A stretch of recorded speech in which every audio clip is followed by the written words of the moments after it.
global release is confirmed. Check this out. The Story of Hard difficulty is being translated in full swing. At the global launch of Lord of Heroes, you can enjoy stories in full translation. Please don't be surprised if the conversation below is in Korean.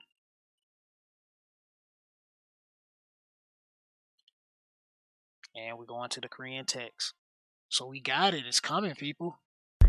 They have released the dog. I'm Lil Rick the gamer, do it 100% hammer, bro. No one else working hard, I will do it for the damage. Can't contain my flow. I need to play a game for sure. Maybe RTS or RPG or maybe even MMO.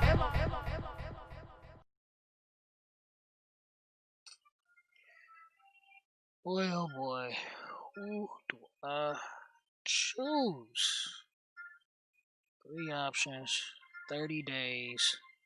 Gotta pick one.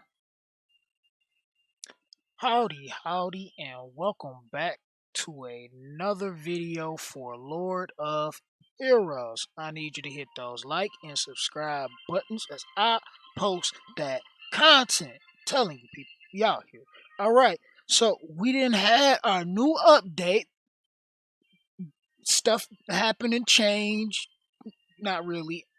I completely forgot everything that happens in this new update. But I got a whole bunch of other things that I'm working on, so we're going to try to make this as quickly as possible. Whatever that means. Alright, so we got some new heroes. And the first thing that's going to happen as soon as you open up this game, once you get it open, is you're going to get this hero contract. We're about to go right into that hero contract. And we're going to talk about these heroes and who you should be going for based off of, I guess, a few different factors. So you're getting 3 little options. You got the water Lumi, the earth water, and the fire Aleph. Alright, and I'm also so let's go over some of their details and their skills and what they're providing for you. So we're gonna start off with Walter. All right. So first skill, he attacks the selected enemy and increases the user's defense for 1 turn. All right. That already says he's doing something that's making him tanky. He's attacking and increasing his own defense, so that means he wants to absorb some damage. Right. Thank you, sir. May I have another? Thank you, sir. May I have another? Thank you, sir. May I have another? Alright, next skill says attacks all enemies. 60% chance to provoke each enemy for 1 turn. So the first skill is giving him a self-defense buff, with the second skill giving him an AoE provoke. So he wants everybody to focus him. This could be good PvE or PvP, depending on your usage and what you would do and how you would build. Alright. His burst skill, which is a 4 cost, pretty costly, but at this point, most of us is probably not worried about 4 cost burst. What is it? Attacks all enemies, feels all allies' attack gauge 20%. Now, I see this not being a PvP skill, but a PvE skill. Preferably boss fights. Boss fights for setting up yourself to do a 1-shot. I can see a team where you can use him, Chrome, and Arslan all at the same time, so you have each one of them boost. He will probably be last in a rotation because you would need him, or maybe even first, because leading up to the boss fight, you might have your spirit maxed out at that point, so you open up with him using his spirit to boost everybody else. Then you have the next one boost and the next one boost. So you cycle through your turns and bringing everybody back around so they can just do a bunch of attacks and a lot of damage. That's the way I see it. So really strong unit, good options here. Good options. But you could build him to do damage, because I mean that's what a lot of us do. At least the people in my Discord. You should join us on Discord if you haven't already. That will be the link to that will be in the description box below, as well as the pinned comment below. But it seems like You're going to mostly build him to be a tank, but possibly can build him for damage. I'm sure you can build every unit in this game for damage, but mostly going to be want to be tank. So let's check out the water loan. Alright, first skill. Attacks the selected enemy 80% chance to increase the user's speed for 1 turn. So she wants to be fast. She wants to be fast. Do some stuff. Get in, get out. Feel that, baby girl. Feel that. So second skill. Attacks all enemies. 80% chance to reduce the enemy's action gauge by 20%. So you can't get turns. I see her pairing well with, what's her name? Green. I probably have it on the screen because I can't remember her name at the moment, but her. She pairs well with that one. Olga, that's who it was. Olivia, because of the translation change, but Olga, yeah. They pair well together. Probably locking down bosses from getting turns, or just locking down enemy teams, or something like that.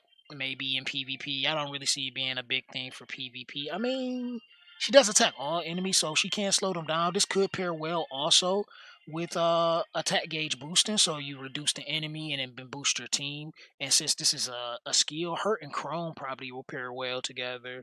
Uh, just saying from a free to play instance. Granted, you have him as one of the contracts you had prior. Remember, you can't get these contracts unless you do the ones beforehand. All right, her burst skill attacks all enemies, 100% chance to reduce each enemy's action gauge by 20% and 60% chance to put them to sleep for 1 turn. So she not playing. She putting you to sleep and she reducing, man. Like one of them girls that put it on you. Put on you good, be you out of there, man. That's what it seems like. She definitely wants to keep the enemy from moving.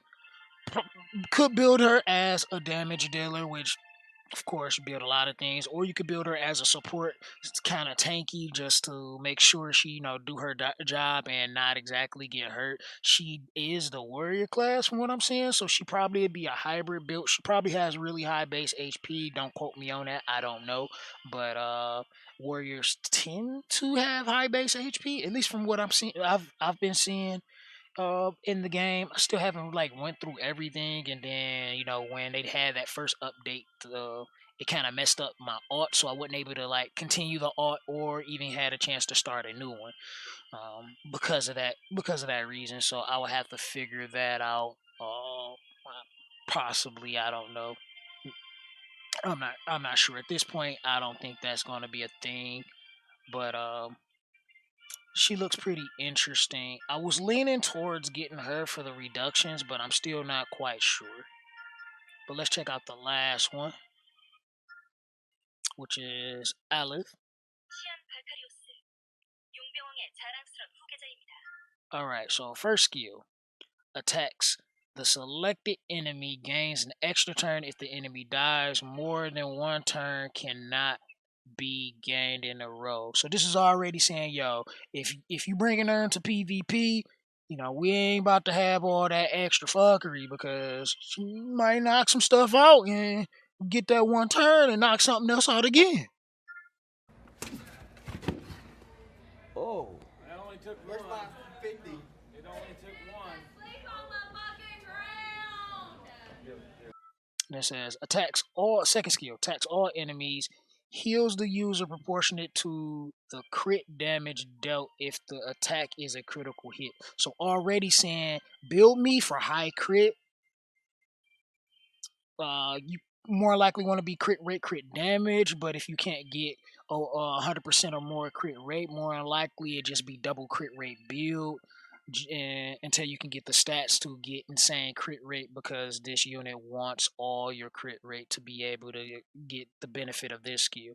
Burst skill. Attacks all enemies, ignores the target's defense if the attack is a critical hit. Once again, want all your crit rate. It's a 4 cost, but wants all your crit rate and ignores Now this is the one I think I was telling somebody in Discord that I was probably going to go for just because they ignore because I have Arslan and Arslan ignores defense on his, but the attack all enemies that kind of sucks. So if you like going for like a bursting boss kind of thing rather than having a nuke, you will want a sniping skill since this skill is more on the nuking side rather than the sniping side.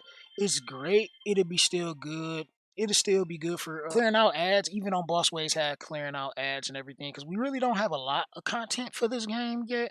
So it's a lot of things that might not have the synergies that they potentially will have in the future. So for right now, I see this one being another one that you will more than likely use in the instance of could be both PvP and PvE, but I see the biggest benefits coming out of the PvE side of the game.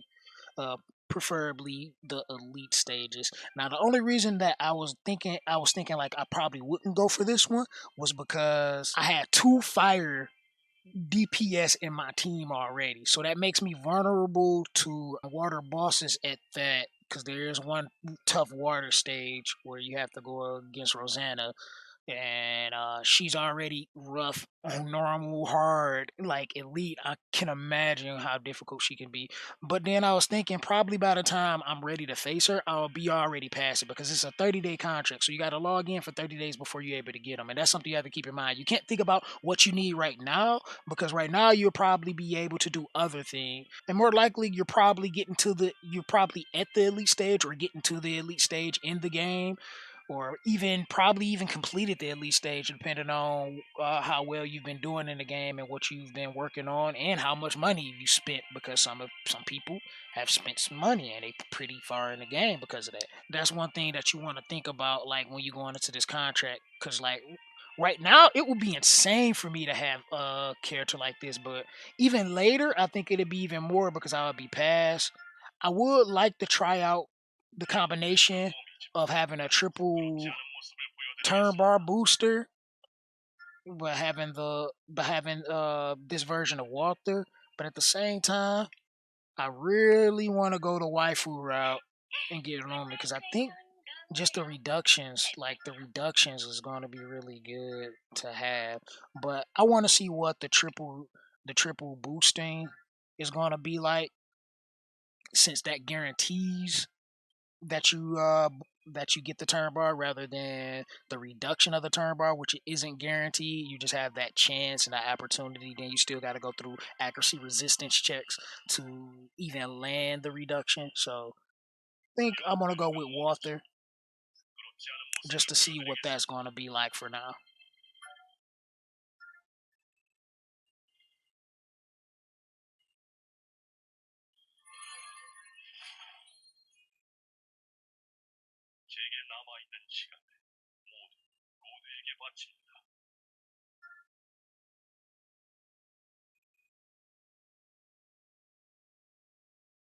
All right, so here we go. Now you would think the rewards that they'll give will be a lot better by now. Like, why am I getting 4-star stuff? Like, shouldn't I be getting like 5, 6-star stuff? We're on our third contract and they still giving out 4-star equipment. That is that's pretty bad. That's pretty bad. I'm like, once this game goes global, hopefully they definitely improve that. Like the equipment, especially even the rewards you get from just completing stuff, is like you don't really get much, and I think that should change for sure. For sure, that should change. So that's what we're going to do there. This is all we got time for today, and all what we're going to talk about for now. But I hope you guys have enjoyed, and if you did, make sure you smash that like button. If you didn't, there is a button for you guys as well. Link to our Discord where we talk about this game and other games we play will be in the description box below, as well as the pin comment below. If you want to support the growth of the platform and help out financially, I do have a Patreon. You can always check that out. We're going to have some exclusive content coming in the future that will be featured on Patreon. So people on Patreon will probably be able to get to see that stuff maybe a week or a few days in advance. I don't know. I guess it all depends on when we reach that milestone. But stay tuned for that. Subscribe if you are new here and turn those post notifications on so you don't miss a video when it's uploaded. And Look at all these goodies that they give us, though. Look at all of that. Ooh. Let's claim every bit of it. Yes. All right. But this is your host, Gamer Dude 2088, signing out saying much love to all of you guys out there in the community. Don't believe everything you hear in the mainstream media. We are cute, and I'm out. Deuces.